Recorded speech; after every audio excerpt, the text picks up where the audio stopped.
الحمد لله والصلاة والسلام على سيدنا ومولانا رسول الله وعلى أهل بيته الطاهرين والصحابة ومن تبعهم بإحسان إلى يوم الدين. سبحانك لا علم لنا إلا ما علمتنا إنك أنت العليم الحكيم. وعنده مفاتح الغيب لا يعلمها إلا هو، ويعلم ما في البر والبحر، وما تسقط من ورقة إلا يعلمها، ولا حبة في ظلمات الأرض، ولا رطب ولا يابس إلا في كتاب مبين. يا رب بالمصطفى بلغ مقاصدنا واغفر لنا ما مضى يا واسع الكرم. اللهم صل على سيدنا محمد صلاة تنحل بها العقد وتنفرج بها الكرب وتقضى بها الحوائج وتنال بها الرغائب وحسن الخواتيم ويستسقى الغمام بوجهه الكريم وعلى آله وصحبه وسلم. اللهم اجمع بيننا وبينهم كما جمعت بين الروح والنفس ظاهرا وباطنا يقظة ومناما، واجعله يا رب روحا لذاتنا من جميع الوجوه في الدنيا قبل الآخرة يا عظيم. اللهم لا تحرمنا من عطفه ولا من حنانه علينا يا رب العالمين. رسول الله يغمرني حنانك، رسول الله في القلب مكانك. كنت أود أحيا في زمانك لكن ليس للعبد اختيار. اللهم صل على سيدنا محمد وعلى آل سيدنا محمد. لازلنا مع هذا الكتاب المبارك، كتاب نور اليقين في سيرة سيد المرسلين لسيدنا ومولانا الشيخ محمد الخضر رحمه الله تبارك وتعالى ورضي الله عنه وأرضاه، ونفعنا الله بعلومه وبعلوم مشايخه في الدارين آمين. كنا قد تكلمنا فيما مضى بحول الله وقوته وعونه وإرادته وتوفيقه عن هجرة المصطفى صلى الله عليه وآله وصحبه وسلم، وتكلمنا عن هجرة المسلمين وعن دار الندوة، وقلنا بأن رسول الله صلى الله عليه وسلم خرج مهاجرا إلى الله سبحانه وتعالى من مكة إلى المدينة، فنزل مستخفيا في غار الثور، فخرج منه صلى الله عليه وسلم، فكان ما كان معه في الطريق، وحصل ما حصل مع سيدنا رسول الله من قصة سراقة وقصة أم معبد الخزاعية وقصة الغلام الذي شرب منه النبي صلى الله عليه وسلم اللبن وهو سيدنا أبو بكر الصديق رضي الله عنه وأرضاه. ووقفنا عند آخر الصفحة: وكان أهل المدينة حينما سمعوا بخروج رسول الله صلى الله عليه وسلم وقدومه عليهم يخرجون إلى الحرة حتى يردهم حر الظهيرة، فانقلبوا يوما بعد أن أطالوا انتظارهم، فلما آووا إلى بيوتهم أوفى رجل من يهود على أطم من أطامهم لأمر ينظر إليه، فبصر برسول الله صلى الله عليه وسلم وأصحابه يزول بهم السراب، يظهرهم تارة ويخفيهم تارة أخرى، فقال اليهودي بأعلى صوته: يا معشر العرب، هذا جدكم، أي حظكم الذي تنتظرون. فثاروا إلى السلاح فتلقوا رسول الله بظهر الحرة. سيدنا ومولانا رسول الله صلى الله عليه وآله وصحبه وسلم لما خرج من غار ثور توجه إلى المدينة المنورة، فعلم أهل المدينة بخروج رسول الله صلى الله عليه وسلم وبقدومه عليهم، فكانوا كل يوم يخرجون في الحر، كانوا يخرجون إلى الحرة مكان في المدينة، يخرجون في هذا المكان كبيرهم وصغيرهم، شيبهم وشبانهم، أطفالهم وشيوخهم، الكل يخرج ينتظر مولانا رسول الله صلى الله عليه وسلم.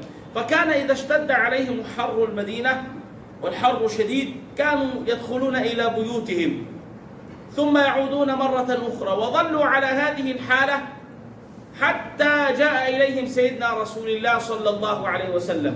وفي مرة من المرات كان هناك يهودي من اليهود كان ينظر من حصون اليهود، فبينما هو ينظر فإذا به يرى ركبا يسير عليهم ثياب بيض. دخل رسول الله المدينة، أول ما دخلها كان يلبس الثياب الأبيض صلى الله عليه وآله وصحبه وسلم. فجعل هذا اليهودي يصرخ بأعلى صوته: يا معشر العرب، يا بني قيلة، هذا جدكم، هذا حظكم، هذا مجدكم، هذا عزكم، هذا فخركم، هذا ملاذكم. وكأنه يقول هذا جدكم، يعني من أخذ به أفلح، من اتبع دربه نجا، هذا حظكم يا بني قيلة. فخرجوا فتاروا إلى السلاح، دخلوا إلى بيوتهم فأخذوا السلاح. هذا يقول: يا أم فلان لقد جاء رسول الله، يا أم فلان. فأخذوا السلاح وحملوا السلاح وصاروا مدججين بالسلاح والتفوا بسيدنا رسول الله صلى الله عليه وسلم. فأول ما نزل رسول الله عند نخلة بقباء، نزل بقباء عند نخلة. فلما نزل تحت نخلة واستظل بها صلى الله عليه وسلم قام أبو بكر الصديق. وكان أبو بكر الصديق رجل قد علاه الشيب، قد على أنه كان قريبا من سن سيدنا رسول الله، كان علاه الشيب. ورسول الله صلى الله عليه وسلم كانت عليه نضرة الشباب، كان شابا، لأن رسول الله ما شاب فيه إلا بعض الشعيرات.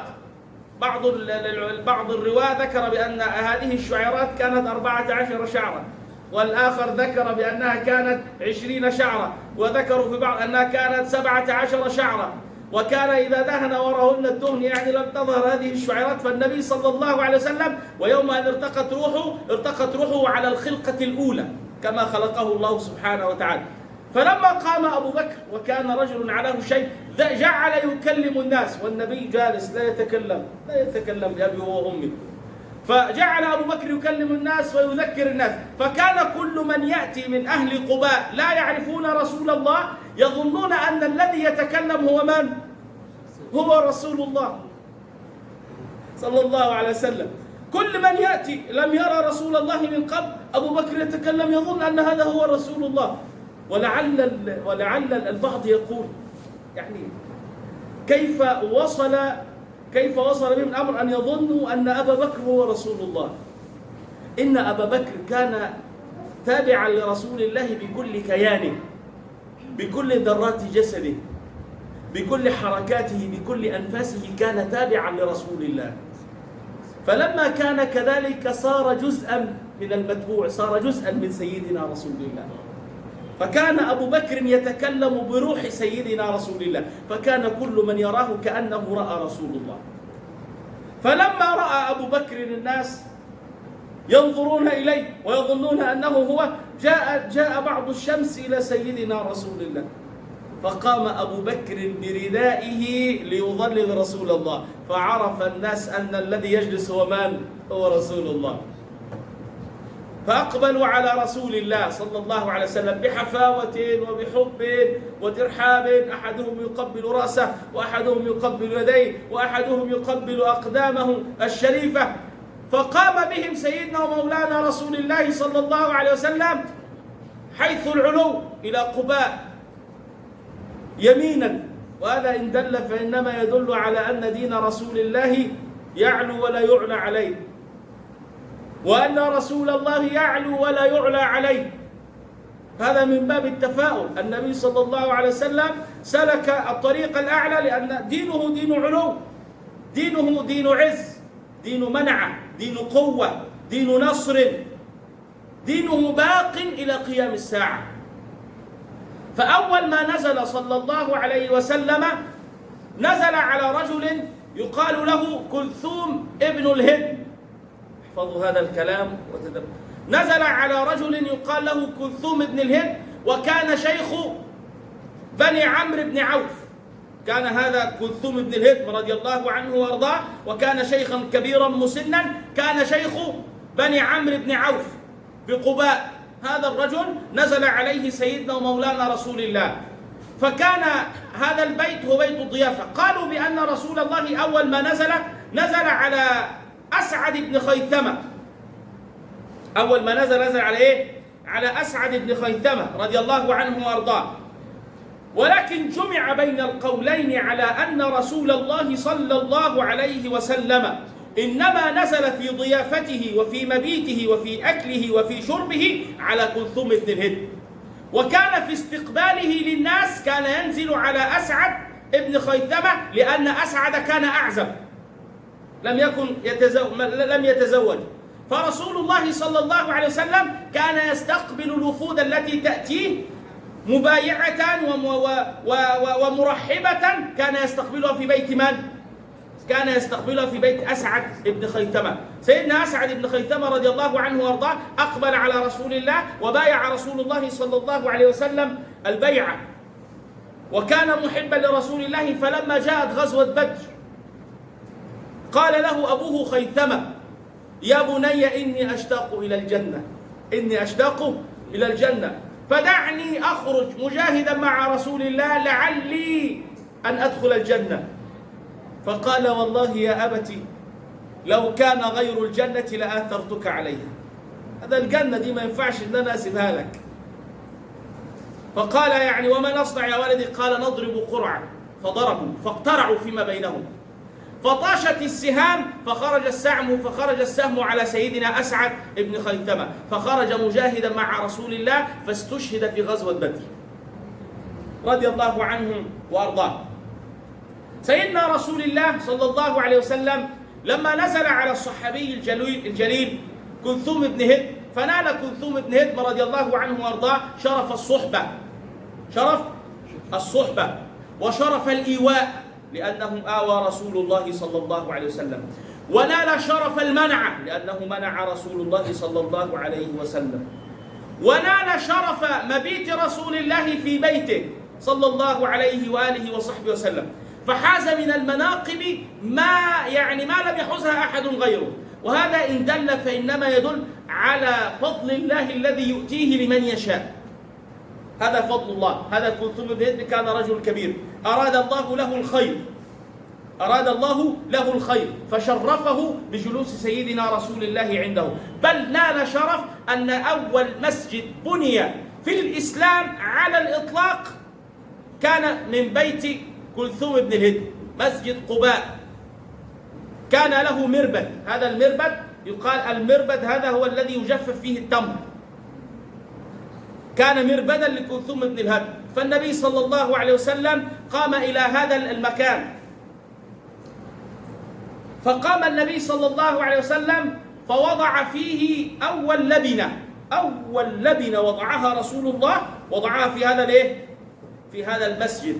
فقام فحمل الحجر فوضع أول لبنة فيه، ثم قال لأبي بكر: ضع لبنة يا أبا بكر، ضع حجرا يا أبا بكر، فوضع أبو بكر حجر. ثم قال لعمر: ضع يا عمر، فوضع المهاجرون أحجار هذا المسجد. ثم توافدت الأنصار وبنوا مع رسول الله هذا المسجد، فكان رسول الله يبني معهم المسجد ويحمل الحجر حتى يلصقه ببطنه الشريفة، فيقول له الصحابة: نحن نكفيك ذلك يا رسول الله، يعني لا تحمل أنت الأحجار. فيقول لهم: دعوه واحملوا حجرا غيره، دعوه واحملوا حجرا غيره. فكان عبد الله بن رواحة يقول: أفلح من يبني المساجد، والنبي صلى الله عليه وسلم يقول: المساجد ويقرأ القرآن وهو قاعدا وقائما، ورسول الله يقول قاعدة هكذا كان ليه يعني يحملون الأحجار وهم يرددون هذه